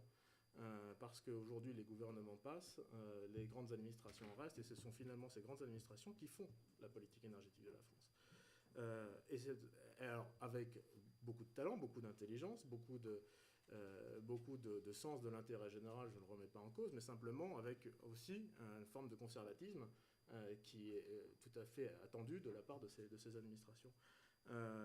Alors, évidemment, on ne peut pas faire la révolution du jour au lendemain, ça serait trop compliqué. D'ailleurs, enfin, le solaire n'a absolument pas un défaut majeur.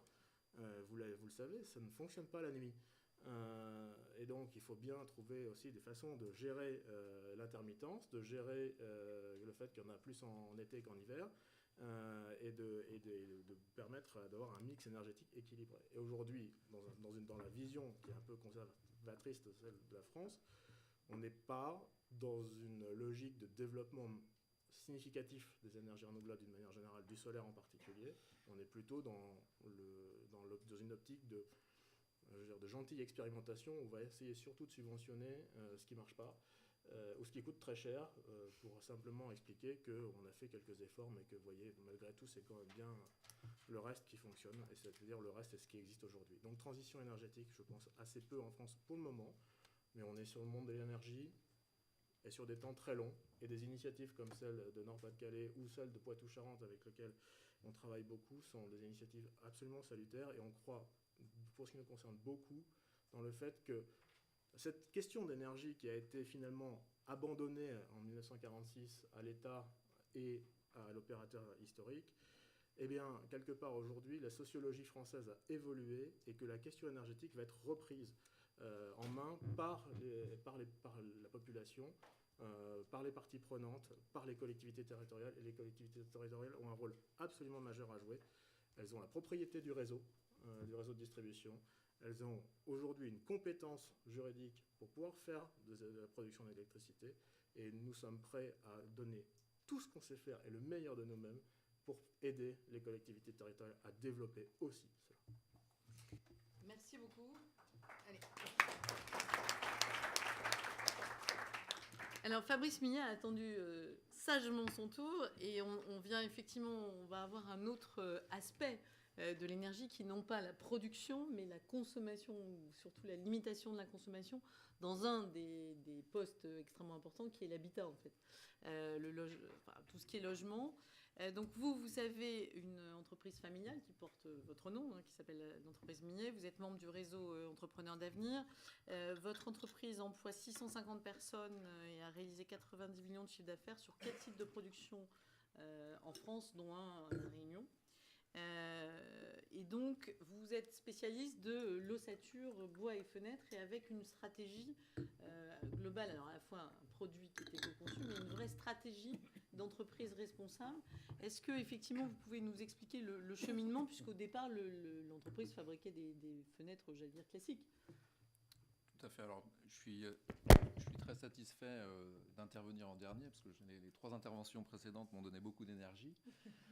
Et malgré votre dissensus, je pense qu'il a été, ça a été un échange très intéressant. Et donc moi, pour parler, je reviendrai sur la partie énergétique après, mais pour parler de l'évolution de notre activité et de la société familiale, en fait, cette société a été créée en 1946 par mon grand-père, qui était artisan, menuisier, charpentier, ébéniste, dans un village de 200 habitants dans le Poitou-Charentes, et qui faisait aussi les réparations 24 heures sur 24, tout corps d'état. Ça a été le premier téléphone du village. Enfin bref, il était multifonction. Sa compétence était quand même plutôt le travail du bois. Et ensuite, mon père est arrivé, ça a été la 2e génération. Et il est arrivé dans les années 70, lui avec la volonté de développer de manière industrielle. Donc il s'est concentré sur un type d'activité qui était la fabrication de fenêtres. À l'époque, c'était en bois, puisque le marché de la fenêtre était à 90%, dans les années 70, encore à 90% du bois. Donc il s'est concentré là-dessus. Ensuite, il a développé une activité de fenêtres PVC, parce que le marché a été porteur, et puis d'aluminium. Et moi, je suis arrivé dans l'entreprise en 2002, avec une formation un peu particulière, puisque je suis charpentier de métier. J'ai fait mon apprentissage chez les Compagnons et j'ai travaillé en Allemagne et en Australie comme charpentier. Donc ça m'a donné une vision du monde un petit peu différente. Après, je suis revenu, j'ai fait une école de commerce un peu plus classique. Ça m'a recadré, je dirais peut-être. Mais en tout cas, je pense que mon expérience et les voyages m'ont permis d'avoir une vision peut-être un peu différente du développement de l'entreprise. Et donc, je suis arrivé en 2002 avec un rêve, c'était de fabriquer une fenêtre 100% durable à partir de matériaux biosourcés dans 10 ans. C'était en 2002. Donc c'est un échec. Je n'ai pas réussi à atteindre ce rêve-là. Mais très vite, j'ai eu la volonté d'inscrire la société dans une logique et une vision globale de développement durable. Et donc la première chose qu'on a fait, c'est de redéfinir la mission de l'entreprise. Donc comme vous dites, on est fabricant de portes et fenêtres. On a développé une activité au Saturbois. Je vous expliquerai aussi la logique de ce développement-là. Mais on a commencé par la dématérialiser, cette mission-là. On n'est pas leader ou fabricant de portes et fenêtres. On contribue à l'amélioration de l'habitat et du cadre de vie en respectant l'environnement tout au long du cycle de vie de nos produits. Donc ça nous a amené une vision globale qui nous a lancé sur différentes actions et avec une stratégie un petit peu différente, puisqu'on basait aussi cette mission-là, on a appuyé cette mission-là sur 3 principes: la qualité, l'innovation et le respect de l'environnement. Je pense que le respect de l'environnement, ça passe par la qualité et l'innovation, essentiellement. Mais ces 3 principes-là ont guidé notre stratégie.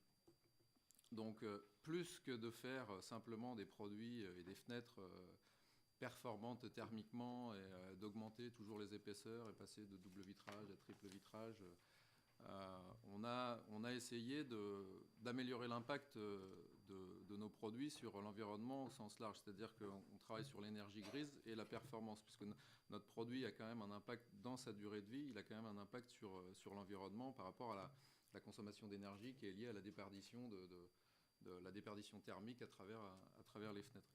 Donc c'est sûr que la performance thermique de notre produit est importante, mais la quantité de matière que l'on utilise et la manière dont on les utilise, c'est aussi pour moi quelque chose de très important. C'est-à-dire que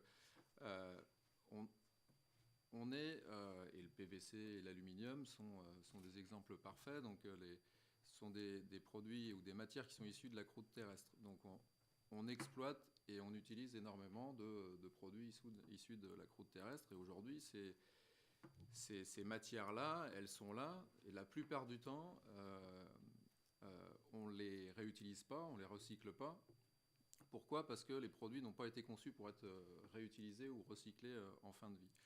Donc, quand on conçoit des produits, maintenant, systématiquement, on imagine le recyclage en fin de vie, la capacité à dissocier les matériaux, parce que c'est quand même là d'où vient le problème principal. Donc, dissocier les matériaux en fin de vie, utiliser des matériaux qui sont recyclables et qui sont aussi non toxiques. Le plus possible avec les éléments, parce que nous restons une PME avec des capacités d'innovation limitées. On utilise les matériaux qui aujourd'hui sont à disposition. On n'a pas la capacité encore. Et c'est de là d'où vient mon échec sur la fenêtre 100% durable, c'est qu'aujourd'hui les matériaux biosourcés pouvant permettre de faire une fenêtre 100% durable, même le bois, je dirais, a aussi ses défauts. Il faut pas de dogmatisme sur le sujet. Le bois, ça nécessite des traitements, de l'azur et parfois du collage qui sont pas forcément 100% écologiques. Donc aujourd'hui, les engagements que vous avez sur vos produits, vous n'êtes pas biosourcés, mais quand même, presque. Oui, alors, on développe l'utilisation de matières biosourcées dans la fenêtre. Alors ce que je disais, c'est que l'innovation pour nous, ça passe par la capacité à recycler nos produits en fin de vie. Le marché de la fenêtre, c'est 60% rénovation à l'heure actuelle. Ça fait déjà quelques années que c'est le cas. Et donc, ce marché de la rénovation, ça veut dire qu'on vient poser une nouvelle fenêtre et il y en a une qui part la plupart du temps en déchetterie et qui est enfouie. Donc, on a considéré que notre responsabilité, elle était de recycler ou de récupérer ces anciennes fenêtres. Notre rêve, c'était de pouvoir réutiliser la matière pour refaire des nouvelles fenêtres, pour avoir un cycle de vie vertueux. On s'est vite aperçu que techniquement c'était compliqué. 80% des fenêtres à l'heure actuelle qu'on recycle sont en bois. Donc on a un peu d'acier, un peu de verre et beaucoup de bois.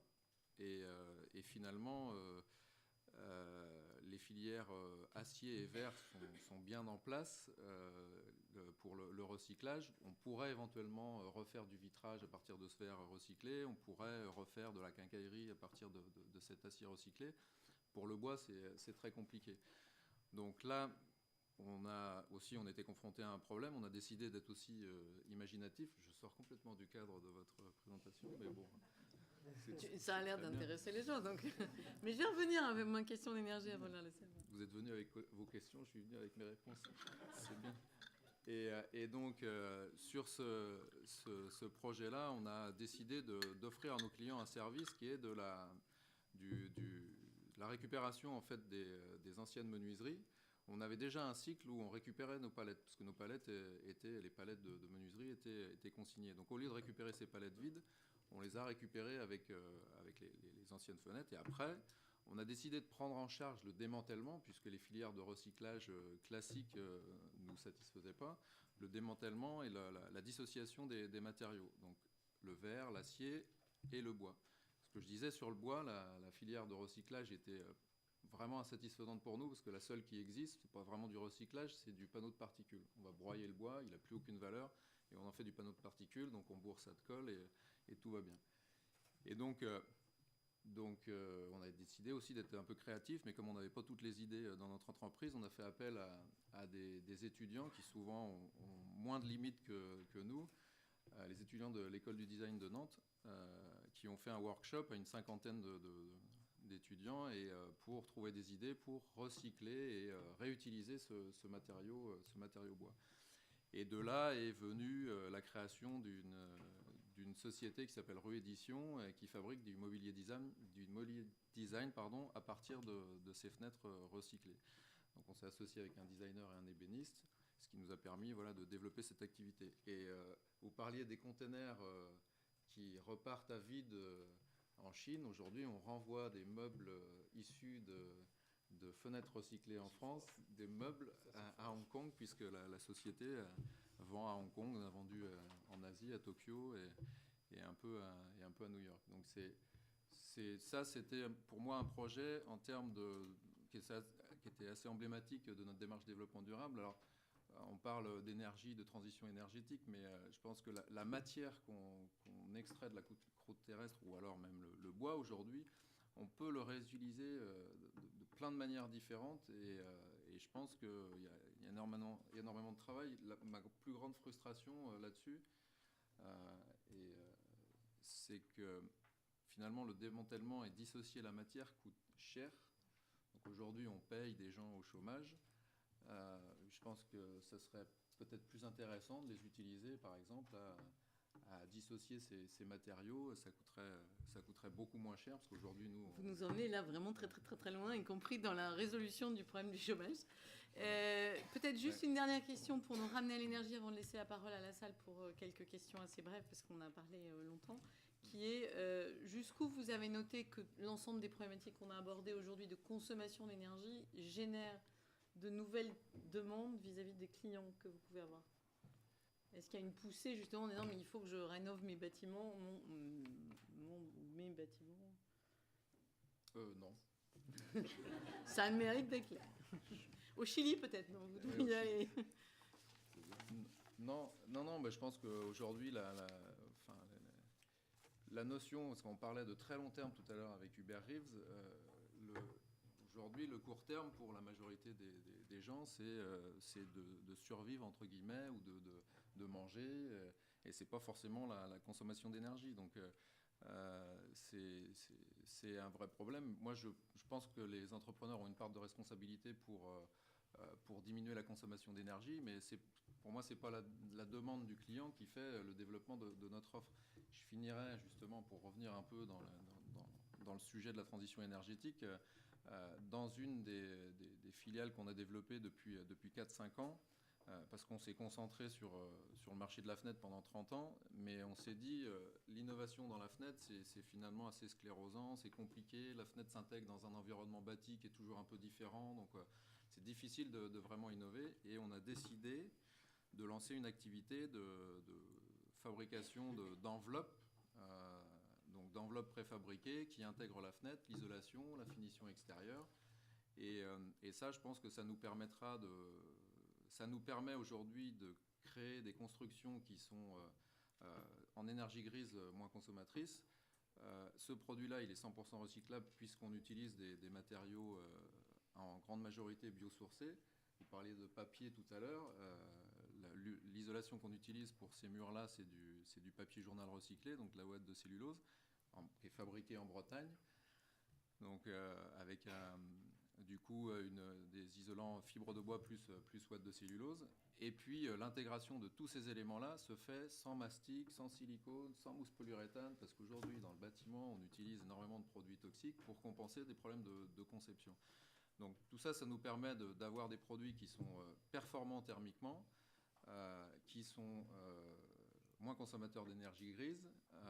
On a une gestion des déchets aussi qui est nettement optimisée par rapport à une gestion qui se fait en totalité sur les chantiers, avec une quantité d'emballage aujourd'hui qui est brûlée sur les chantiers qui est très importante. Et finalement, je pense que notre rapport à la transition énergétique, c'est de produire des façades et des enveloppes qui sont performantes thermiquement. Ça, c'est la première étape. Et la deuxième étape, ça, ce sera de rendre ces façades actives. On parle beaucoup de bâtiments passifs, mais pour moi, une façade doit être active parce que l'environnement extérieur évolue en permanence. L'environnement extérieur, c'est-à-dire la météo. On a 4 saisons chez nous. Ça veut dire qu'en été, l'apport solaire, il faut le rejeter. On a toujours besoin de lumière naturelle à l'intérieur. En hiver, on a plutôt tendance à vouloir augmenter les apports solaires.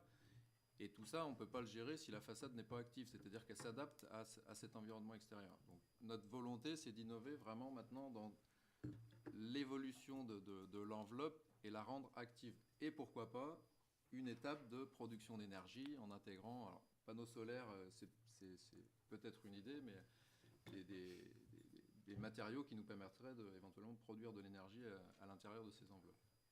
Merci beaucoup. Alors, on va prendre, parce que le temps qui nous est imparti, on va prendre 3 questions.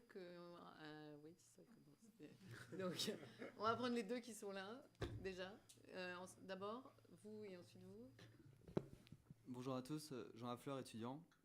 J'ai juste quelques remarques qui susciteront, j'espère, vos commentaires. J'ai dit question. C'est une question. C'est un autre mal français, c'est une autre exception culturelle française. À moins que ça ait été sous-entendu pendant toute la présentation, j'ai jamais entendu le mot CO2 et émissions. Très peu dans toutes ces discussions. Et enfin, on a surtout beaucoup parlé, à moins de réduction de la consommation, en termes d'énergie finale, d'électricité, et pas du tout de pétrole, de gaz, alors que ça représente une énorme proportion dans le mix mondial. Et aussi, heureusement, vous en avez parlé un tout petit peu, d'intermittence. Et on voit que ça amène à fermer des centrales de gaz naturel et à augmenter ou à avoir une croissance ou une diminution nulle du charbon, par exemple, en Allemagne. Est-ce que vous pouvez réagir à... Donc, on va refaire le débat. Alors, attendez une seconde, je prends une autre question. Alors, moi, si c'est une question. C'est une remarque et 2 questions. La remarque, c'est l'intention. Pourquoi j'accepte d'animer les débats? Je suis journaliste, il a dit méchanceté sur les journalistes. Et moi, oui, tout à l'heure. Oui, monsieur, vous ignorez. Non, mais non, je vous en prie. Alors, une question. Sinon, j'arrête ce débat. Je suis assez au courant de ce que vous faites grâce aux journaux. C'est juste que Non, mais attendez, c'est quoi votre numéro de carte de presse? Je vous le donnerai tout à l'heure. Parce que j'ai le numéro 27409, figurez-vous. Donc, non, j'ai pas dit du mal de journalistes, j'ai dit que c'est vrai qu'on avait tendance à parler souvent des mauvaises nouvelles et pas beaucoup des bonnes. Autre spécificité française, nous sommes volcaniques. Donc, monsieur, vous voulez quoi? J'ai une question à Jean-Pascal et une question à Hubert. Déjà, j'ai entendu un truc qu'il a dit, qui était qu'il avait des fonds de pension qu'il finançait. Et moi, les fonds de pension, c'était associé à une demande de rentabilité à 2 chiffres. Donc, je voulais savoir s'ils étaient sur ce sujet.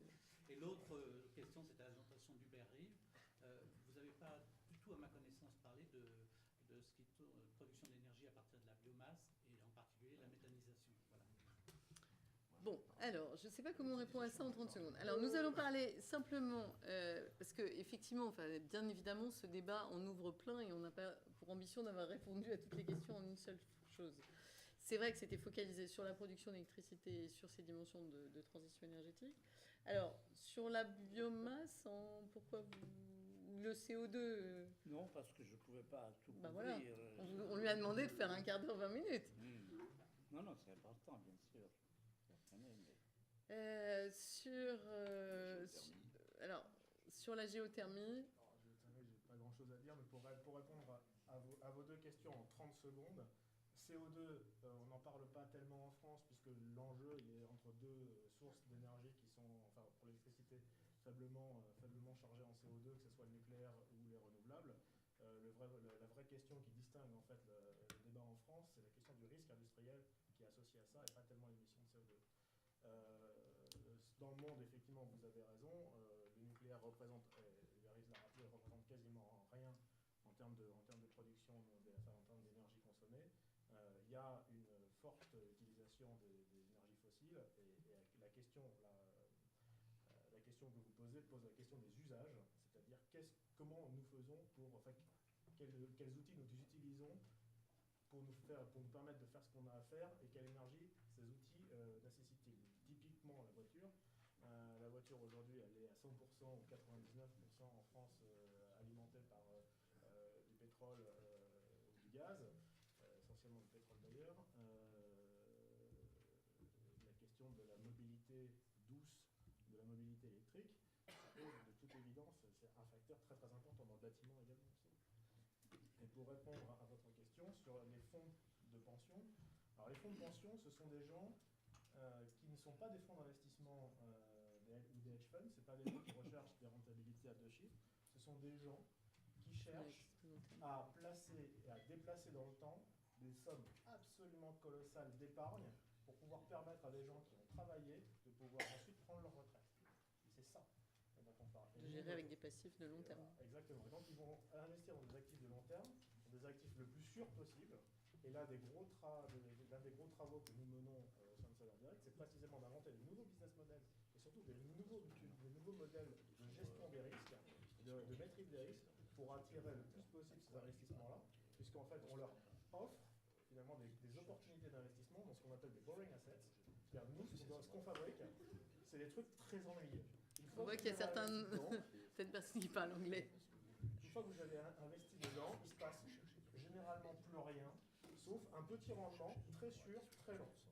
Et très régulier. Et très régulier. Et c'est exactement ce qu'ils cherchent. C'est ça dont ils ont besoin. Donc, monsieur, deux questions. Une question pour monsieur Millet. Je suis là, à votre droite. Oui, allez-y. Vous avez fait faire un virage important à votre entreprise et vous dites que les clients ne vous demandent pas de sobriété énergétique. Quel est l'impact de cette stratégie sur la performance de votre entreprise ? Merci monsieur d'avoir posé une vraie question.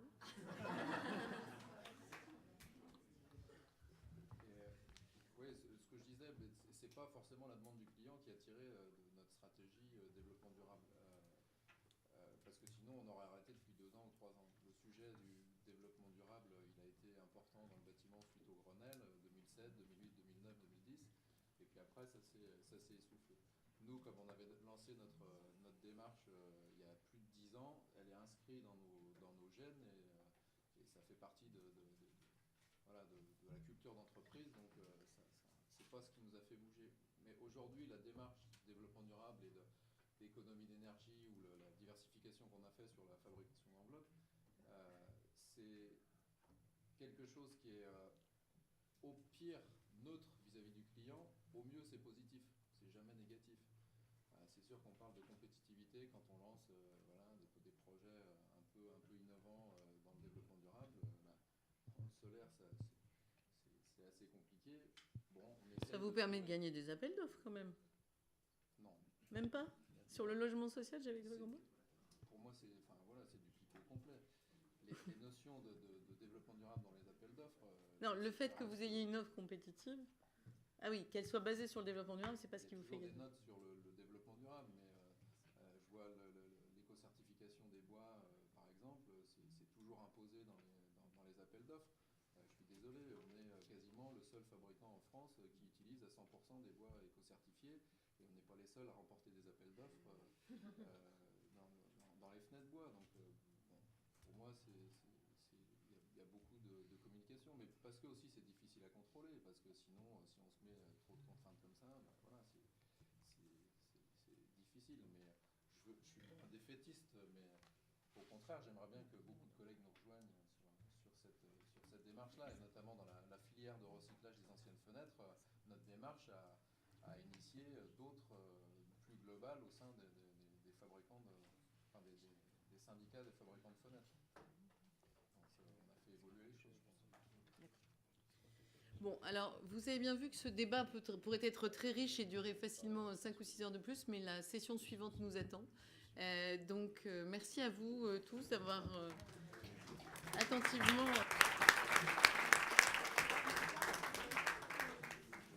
Si vous me le permettez, juste, je voudrais m'excuser auprès de la salle parce que je n'avais pas compris les modalités de l'exercice. Mon ami Jacques Hubrecht, je suis entrepreneur d'avenir depuis 4 ans, et mon ami Jacques Hubrecht m'avait dit que c'était interactif et participatif. C'est pour ça que je me suis permise d'intervenir pendant le débat, simplement pour amener une réflexion, mais pas pour contrer. Non, mais j'ai déjà... C'est pas une façon de procéder.